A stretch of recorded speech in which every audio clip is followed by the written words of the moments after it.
नमस्कार, दर्श न्यूज देख रहे हैं आप और मैं हूं आपके साथ दक्षा प्रिया। तो पूर्णिया में फिलहाल इस वक्त हमारी मौजूदगी है और पूर्णिया को लेकर चर्चा इसीलिए भी हो रही है क्योंकि रुपौली विधानसभा में उपचुनाव हो रहा है।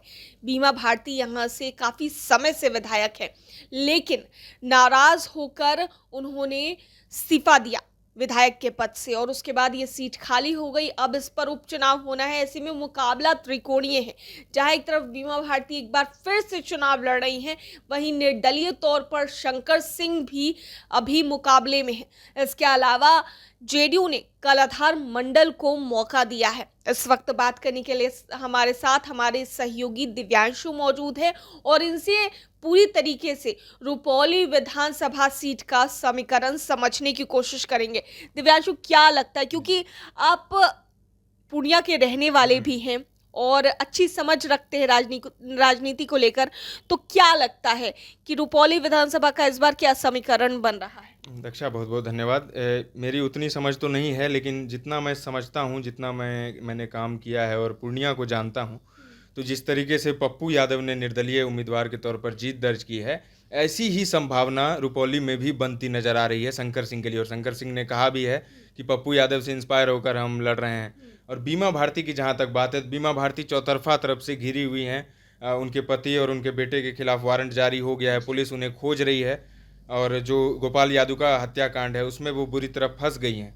वहीं दूसरी तरफ जो उनसे नाराज हुए हैं जेडीयू के विधायक, हालांकि जेडीयू का कैंडिडेट भी है कलाधर मंडल, तो जेडीयू का वोट तो उन्हें मिलने वाला है।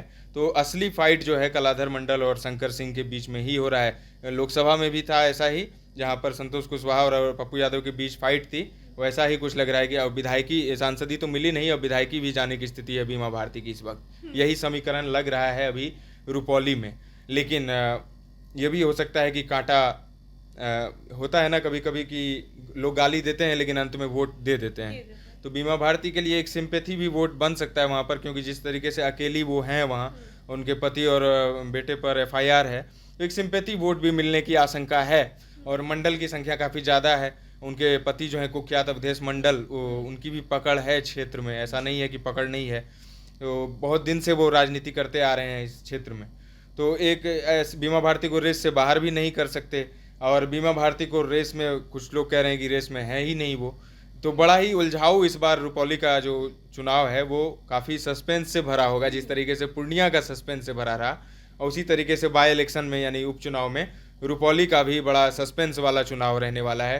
अंतिम समय में ऊंट किस करवट बैठेगा, ये देखना बड़ा दिलचस्प होगा। जी, लेकिन बीमा भारती की अगर बात की जाए, जिस तरीके से आप देखेंगे कि उन्होंने लोकसभा का चुनाव भी पूर्णिया से लड़ा, जब उन्हें पूर्णिया से टिकट नहीं मिला, जेडीयू से नाराज होकर वो आरजेडी में आई, तो क्या नहीं लगता है बीमा भारती एक बड़ी गलती कर गई इस्तीफा देकर के? बिल्कुल, बीमा भारती ने बहुत बड़ी गलती की है। ये जिद है कि जद है तेरी, एक डायलॉग है फिल्म का, वही स्थिति हो गई। बीमा भारती की जिद थी या जद थी कि जेडीयू छोड़ना है। उसकी एक वजह भी है, क्योंकि जब वो जेडीयू में थी तभी उनका विवाद हो गया था लेसी सिंह से, उस वक्त जो धमधा की विधायक हैं। और लेसी सिंह माना जाता है कि नीतीश के ज़्यादा करीबी हैं वो। और इन दोनों के बीच जो जुबानी हमला हुआ, तो उसके बाद नीतीश को खुद हस्तक्षेप करना पड़ा। उन्होंने कहा कि गड़बड़ बोलती है, इसको तो बोलने भी नहीं आता था, हमने इसको सिखाया सब कुछ। काफ़ी भड़के हुए थे बीमा भारती पर। और उसके बाद जिस तरीके से एक्शन हुआ उनके पति के खिलाफ, अवधेश मंडल के खिलाफ, तो उसी समय से जो है स्टोरी लिखनी शुरू हो गई थी कि बीमा भारती के लिए अब जेडीयू में रहना मुश्किल होगा। तो वही हुआ, अंतोगत्वा उन्होंने जेडीयू छोड़ दी। लेकिन जेडीयू छोड़कर उन्हें एक तरीके से फ़ायदा ही हम कहेंगे, क्योंकि विधायकी उन्होंने छोड़ी, लेकिन उन्हें सांसदी का ऑफर मिला, एक टिकट मिला आरजेडी से, और वो भी लड़ी वो पप्पू यादव और संतोष कुशवाहा जैसे दिग्गजों के खिलाफ। तो एक तरीके से उपलब्धि ही मानेंगे। बीमा भारती को पूरा पूर्णिया अभी जान रहा है, पहले तो नाम भी लोग नहीं जानते थे शहर में जो लोग हैं। अभी रुपौली तो काफ़ी दूर है शहर से, तो शहर के लोग बीमा भारती को जानते भी नहीं थे। ये लोकसभा की मैं बात कर रहा हूँ, बहुत लोगों से बात की मैंने, तो उन्होंने कहा कि बीमा भारती कौन है, नहीं जानते हैं। लेकिन बीमा भारती का नाम हुआ है इस लोकसभा लड़ने के बाद। लेकिन विधायकी पर उनकी मंडरा रहा है, क्योंकि अब लग रहा है कि विधायकी भी उनकी चली जाएगी। तो वही कहावत हो गई कि चौबे चले थे छब्बे बनने और दुबे बनकर आ गए। तो वही स्थिति ना हो जाए कहीं बीमा भारती की, ये देखने वाली बात होगी। और ऐसा समीकरण भी बन रहा है, जिस तरीके से शंकर सिंह को समर्थन मिल रहा है, और शंकर सिंह पप्पू यादव की तरह जोर शोर से आक्रामक तरीके से प्रचार भी कर रहे हैं। और शंकर सिंह की भी कमोबेश ऐसी ही छवि है जिस तरीके से पप्पू यादव की दबंग वाली छवि रही है। तो शंकर सिंह भी पहले उनका लिबरेशन जो था वो चलता था, उधर अवधेश मंडल जो है उनका फैजान गिरोह चलता था। तो काफ़ी कुछ है और लड़ाई जो है नाक की इस बार होने वाली है रुपौली में निश्चित तौर पर। ठीक है, ये तो हुआ समीकरण जो आपने बताया, लेकिन आप यहाँ के रहने वाले भी हैं और कौन से वोटर्स किसको ज्यादा सपोर्ट करें फिलहाल यहाँ पर, क्या लग रहा है? देखिए, लोकसभा का अलग समीकरण होता है। लोकसभा में क्या है कि लोग पीएम देखते हैं। इसी वजह से शायद देखिए कि जहां पप्पू यादव लग रहा था कि एक तरफा जीत जाएंगे, वहीं मात्र कुछ ही वोटों से वो जीते हैं संतोष कुशवाहा से। तो ऐसा नहीं है संतोष कुशवाहा पूरी तरह से हार गए हैं, उनकी जमानत जब्त नहीं हुई है। बहुत कम 23 या 25 हज़ार वोट से पप्पू यादव जीते हैं मात्र। लेकिन विधानसभा में अलग समीकरण होता है। विधानसभा में कैंडिडेट भी देखा जाता है, जात पात तो है ही, और उसके अलावा ये भी देखा जाता है कि पार्टी कौन सी है। आरजेडी में थे, जेडीयू में थे, अब आरजेडी में चले गए, तो निश्चित तौर पर जेडीयू के जो वोटर होंगे वो तो निश्चित रूप से खिलाफ होंगे बीमा भारती के, वो तो देने वाले हैं नहीं। आरजेडी को बिल्कुल नहीं देंगे। और जहाँ तक बात है आरजेडी के वोटर्स की, तो वहीं पे वोट शिफ्ट हो सकता है। क्या आरजेडी के वोटर शंकर सिंह की तरफ जाते हैं या फिर जेडीयू के कलाधर मंडल की तरफ जाते हैं, वहीं पर खेल असली होगा। तो त्रिकोणीय फाइट है और बहुत देखना इस बार बड़ा टफ हो गया है। इस बार का चुनाव रुपौली का इस तरह से होता नहीं था पहले। बीमा भारती एक तरफा जीतती थी वो, लेकिन जिस तरीके से उन्होंने विधायकी छोड़ी जेडीयू की, तो अपने पैर पर उन्होंने कुल्हाड़ी मार ली है। जो वोट बैंक था उनका, जो उनके पति का बनाया वो वोट बैंक था, उनका अपना था, और जो नीतीश के वोट बैंक, जो कोर वोटर होते हैं उनके, जो अति पिछड़ा है, महादलित हैं, जो नीतीश को छोड़कर कहीं नहीं जाते हैं, चाहे फिर महिलाएं हों। आपने बात भी की होगी फील्ड में, तो महिलाओं में एक तरीके से नीतीश कुमार को लेकर बेहद लोकप्रियता है नीतीश की। वो जो वोट उनको मिलने वाला था वो शायद नहीं मिलेगा, और वो कलाधर मंडल को मिलता है या फिर शंकर सिंह को मिलता है, उसी पर गेम है पूरा। अच्छा, एक चीज आपसे पूछना चाहेंगे कि कल हम लोग क्षेत्र में निकले, क्षेत्र भ्रमण कर रहे थे, तो ऐसे में जितने भी लोग थे, लोगों के बीच में बीमा भारती को लेकर नाराजगी भी देखी जा रही है। वही मैं कह रहा था कि नाराजगी इसी बात को लेकर है कि आपने नीतीश को क्यों छोड़ा।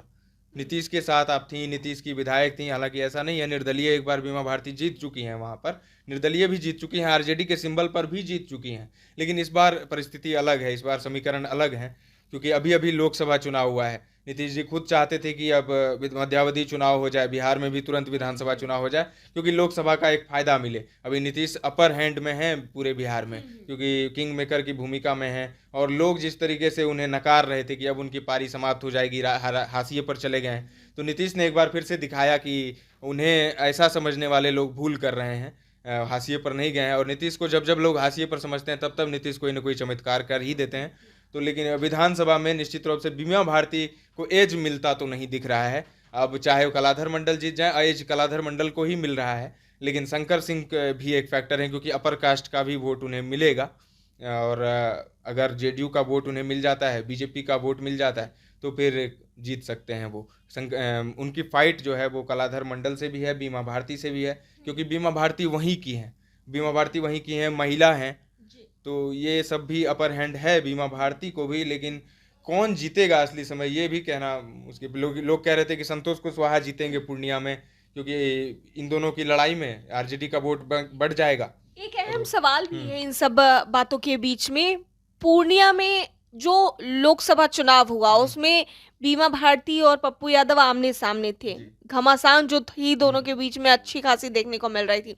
लेकिन अब वही पप्पू यादव बीमा भारती के सपोर्ट में उतरे हैं। आपने देखा होगा पिछले दिनों नहीं उतरे हैं, बीमा भारती गई थी पप्पू यादव के पास मिलने के लिए, एक मैसेज देना होता है। जिस तरीके से पप्पू यादव गए थे पप्पू सिंह के पास, बीमा भारती भी बाद में गई पप्पू सिंह के पास, तो ये एक मैसेज देने का एक तरीका होता है राजनीति में कि हम लोग देखिए भले ही लड़े हैं लोकसभा में एक दूसरे के खिलाफ, लेकिन अब विधानसभा है तो हम एक तरीके से कहें कि हम अपने औकात में वापस आ गए हैं। अब आप नेता हैं, हम आपसे मिलने आए हैं, तो यही एक है। अब इसमें पप्पू यादव ने सपोर्ट नहीं किया है या नहीं किया है ये मुझे नहीं पता। मुझे लगता भी नहीं है कि पप्पू यादव खुल के ये बोलेंगे कि बीमा भारती को ही मेरा सपोर्ट है। मुझे नहीं लगता ऐसा बोलेंगे वो, या ऐसा बोला भी होगा उन्होंने।